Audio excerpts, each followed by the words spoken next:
જય શ્રી કૃષ્ણ ભક્તજનો. આજે હું તમને સંભળાવું છું સંત ચરિત્ર.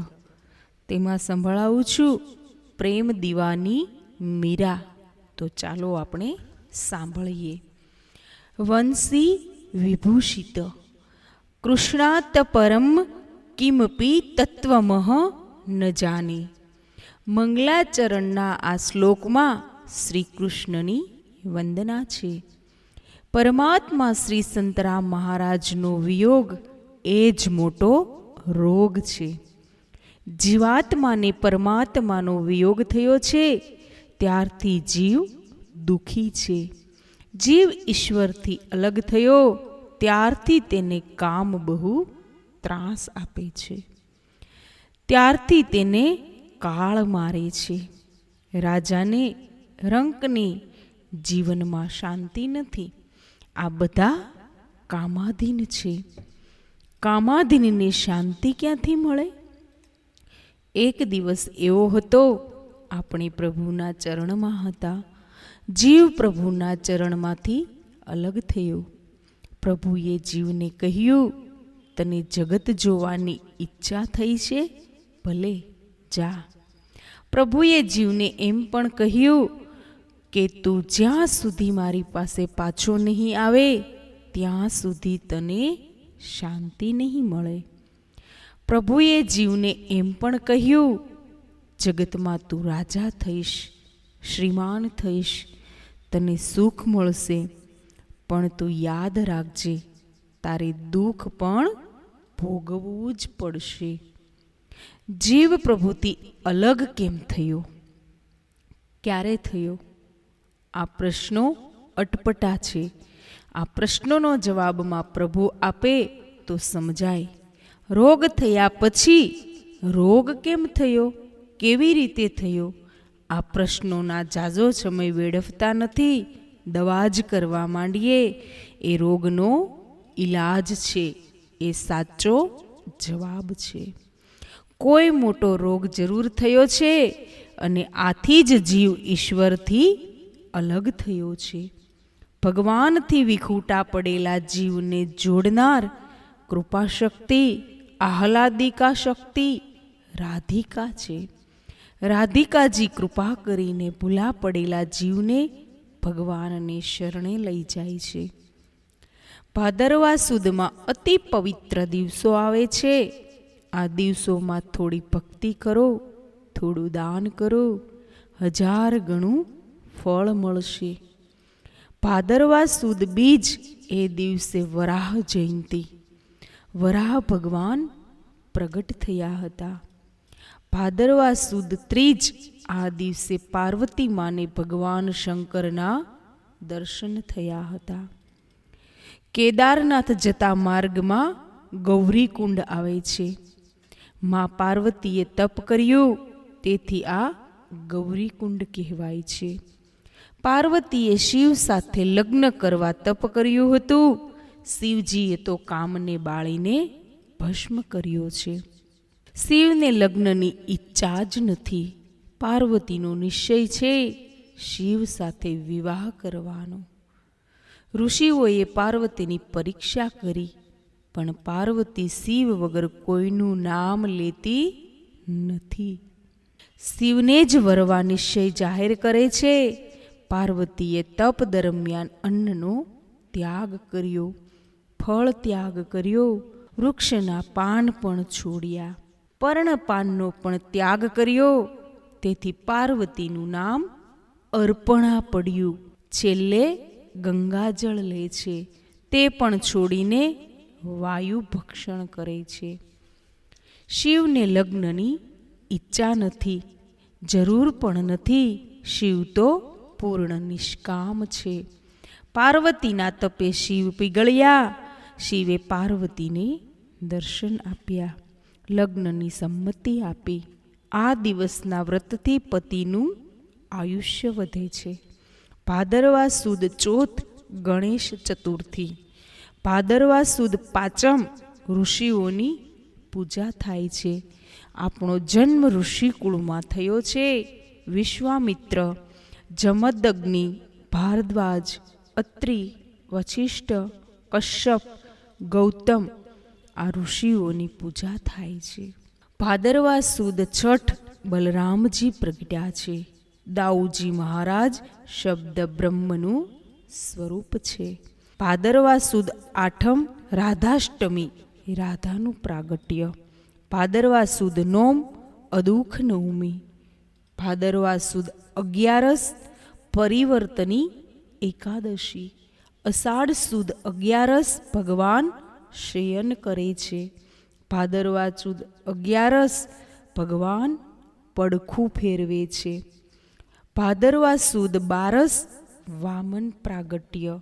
ભાદરવા સુદ 14 અનંત ભગવાન શેષશાહી ભગવાનની પૂજા થાય છે. ભાદરવા સુદ પૂનમ રાજા પરીક્ષિતનો ઉદ્ધાર આ દિવસે થાય છે. ભાદરવાના કૃષ્ણ પક્ષમાં પિતૃ પૂજા થાય છે. દેવો પિતૃઓની પૂજા સહુ કોઈને કરવી જોઈએ. જગતનો આધાર શ્રી કૃષ્ણ છે. જગતના આધારનો આધાર રાધા છે. જગતને આનંદ શ્રી કૃષ્ણ આપે છે. શ્રી કૃષ્ણનો આનંદ રાધા આપે છે. ભગવાન કૃપા કરી શક્તિ, સંપત્તિ, સુખ આપે છે. ભગવાન આ બધું એટલે આપે છે કે આ બધું મળતા જીવ મારી ભક્તિ કરશે. આ બધું મળવા છતાં જીવ અતિ દુષ્ટ છે. વધુ સગવડ મળતા જીવ અતિ સુખ ભોગવે છે અને ભગવાનને ભૂલે છે.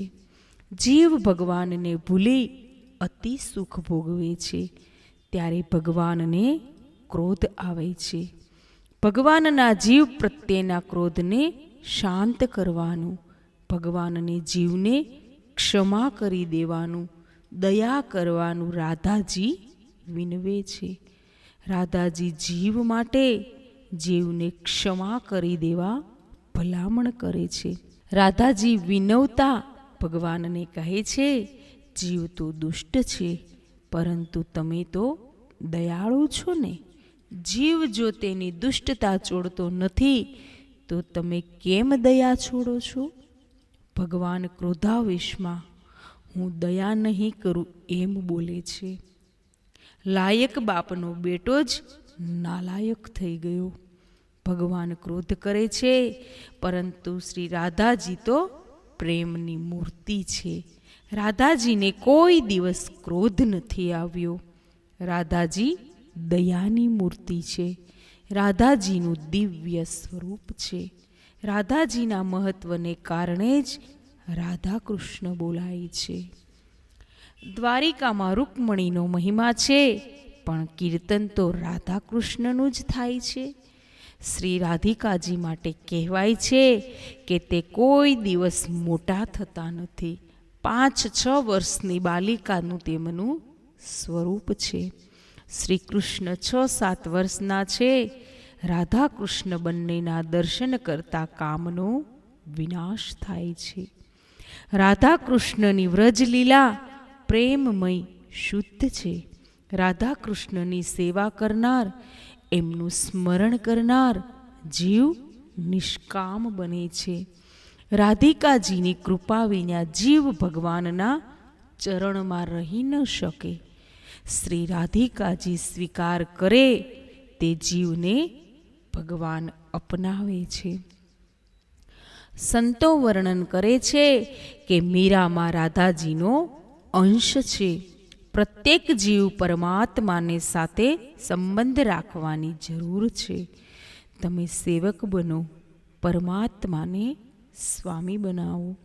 જીવનો જગત સાથેનો સંબંધ ખોટો છે, કલ્પિત છે. જીવે જગત સાથેનો સંબંધ છોડવો જ પડશે. જીવનો ઈશ્વર સાથેનો સંબંધ જ સાચો છે. પરમાત્મા સ્વામી છે, પતિ છે. મીરા પરમાત્માને સ્વામી પતિ તરીકે ઉપાસતા. જીવ માત્ર સ્ત્રી છે. જગતમાં કોઈ જીવ પુરુષ નથી. પરમાત્મા એક જ પુરુષ છે. જેને ભય લાગે છે તે સ્ત્રી છે. જે નિર્ભય છે તે પુરુષ છે. જીવને કાળની ભીતિ છે, કાળથી બધા ગભરાય છે. જે પરતંત્ર નથી તે સ્ત્રી છે, જે સ્વતંત્ર તે પુરુષ છે.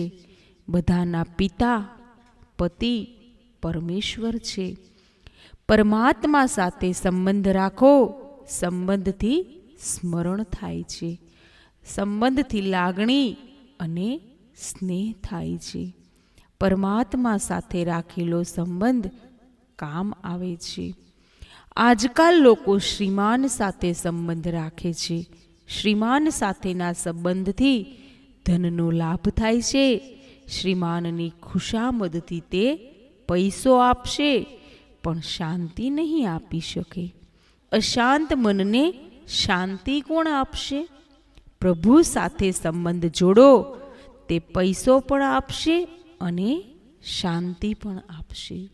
મીરા બાલ્યકાળથી જ ભક્તિ કરતા મહાપુરુષોની વિશેષતા જ એ હોય છે કે બાલ્યાવયથી ભક્તિ કરે.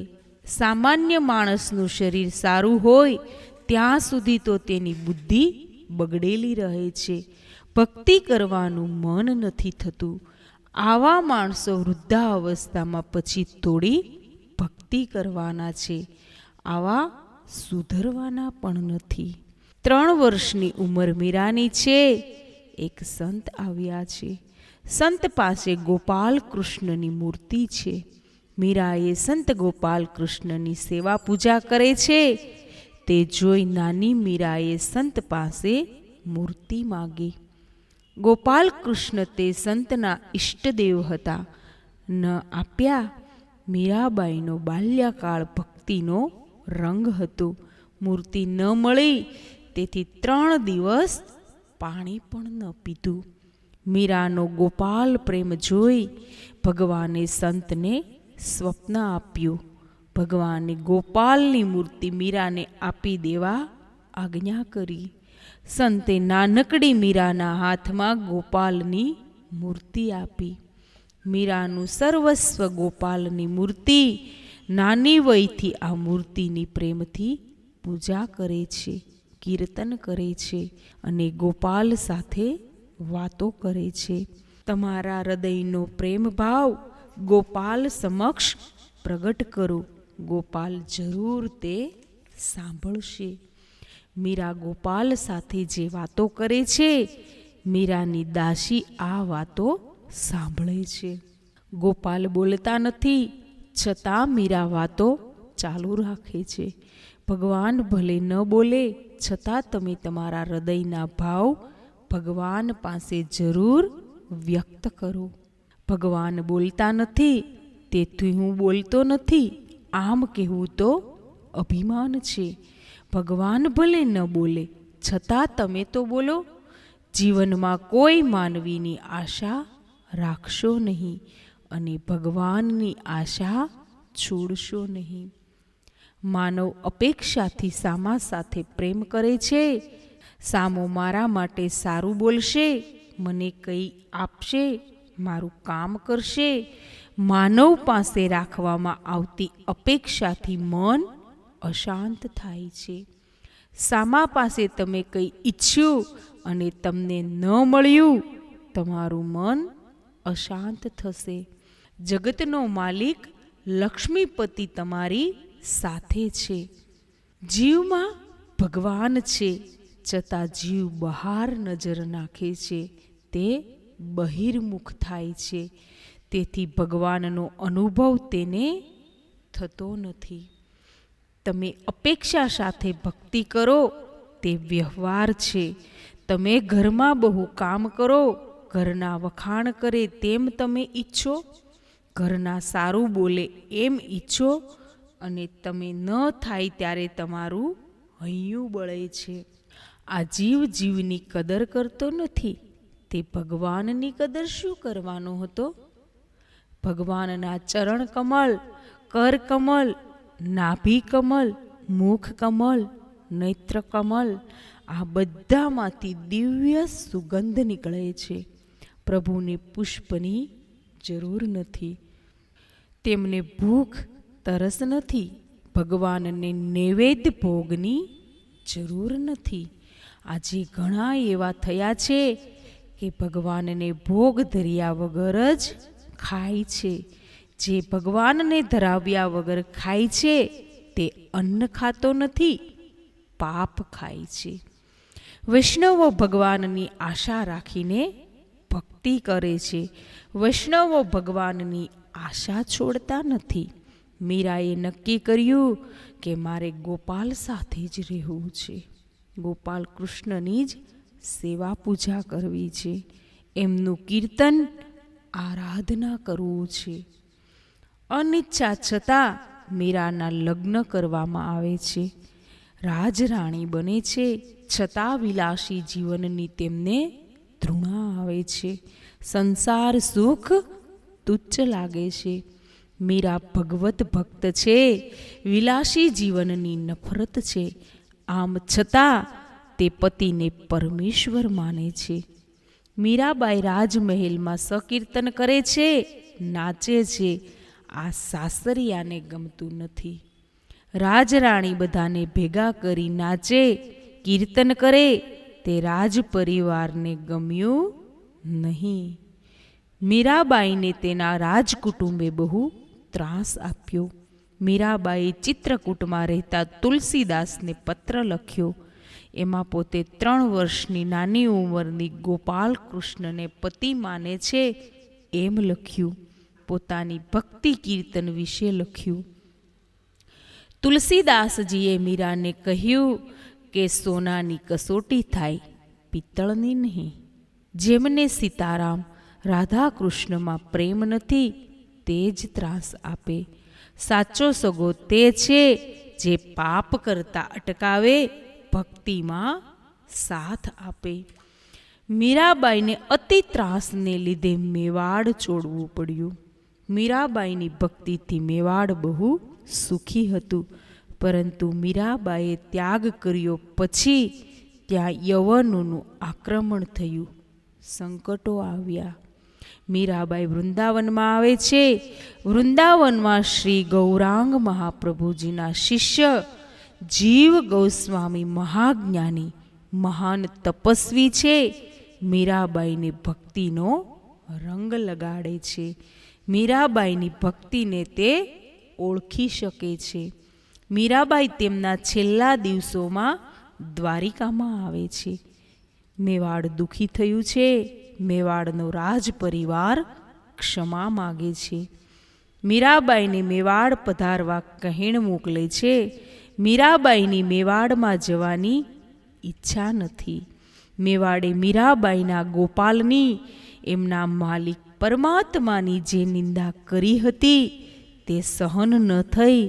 તેથી રાજા મનાવે છે, છતાં જતા નથી. સંતો સાથે મીરાબાઈને મેવાડ પધારવા કહે છે, છતાં અનિચ્છા પ્રગટ કરે છે. સંતો મીરાબાઈને મેવાડ જવા પ્રેરણા કરે છે. સંતો મીરાબાઈ મેવાડ પધારે તે માટે અન્ન જળનો ત્યાગ કરે છે. મીરાનું હૃદય પીગળે છે, છતાં મન માનતું નથી. દ્વારિકામાં ભગવાન સમક્ષ મીરાબાઈ છે, કીર્તન કરે છે. મીરાબાઈની ભક્તિ વધી, ભગવાનને મળવાની તીવ્ર ઈચ્છા જાગી. આનંદ સ્વરૂપ ભગવાન મીરાબાઈના કીર્તનમાં ડોલવા લાગ્યા. કીર્તન કરતા મીરાબાઈ પ્રભુ સાથે વાતો કરે છે. પ્રભુને મેવાડના આગ્રહની મેવાડ જવાની વાત કરે છે. મીરાની વાતથી પ્રભુ સ્મિત કરે છે. મીરાબાઈને મેવાડ જવું નથી. કીર્તનમાં મીરાબાઈ દેહભાન ભૂલ્યા છે. સામે ભગવાન મીરાબાઈને મળવા આતુર થાય છે. કીર્તનથી, ભક્તિથી મીરાબાઈનો દેહ દિવ્ય બન્યો.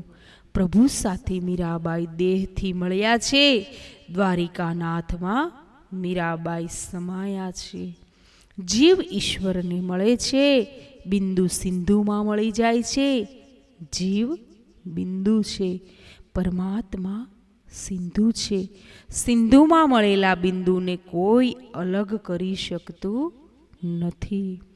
મીરાબાઈએ શરીર છોડ્યું નથી, તેમની સમાધિ થઈ નથી, તેમનું શ્રાદ્ધ થયું નથી. મીરાબાઈ તો દ્વારિકાના નાથ સાથે એકત્વ પામ્યા છે. મનને ધોવાને બહારનું પાણી કામ આવતું નથી. આંખમાંથી નીકળેલા પ્રેમના આંસુઓથી જ મન ધોવાય છે, સાફ થાય છે. અક્રૂરની જેમ જેને ભગવાનના દરબારમાં માન મળે છે તે ધન્ય. બાકી જગતના માનપત્રો ત્યાં કામ આવશે નહીં. રોજ સંકલ્પ કરો કે હું મરીશ ત્યારે ઠાકોરજી મને લેવા આવશે. ખોટા સંકલ્પ સફળ થાય છે તો પવિત્ર સંકલ્પ સફળ કેમ ન થાય?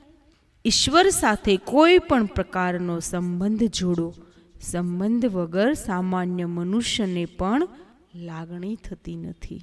પાપી રસ્તે ચાલતા પણ પાપ કરે છે, પુણ્યશાળી રસ્તે ચાલતા સત્કર્મ કરે છે. રસ્તે ચાલતા કોઈને જોશો નહીં. મનને શુદ્ધ કરવા સંતોનો સમાગમ કરો. બોલો તે એવું બોલો કે સામાનું કલ્યાણ થાય. ઉપદેશ લેવા દીન બની જવાનું છે. ધરતી ઉપર નજર રાખીને ચાલવું, કોઈ જીવની હિંસા ન થાય. સ્વાદ લીધા વિના જ શરીરના પોષણ માટે જ ભોજન કરવું. તમારા મનને તમે જ કાબૂમાં રાખી શકો છો.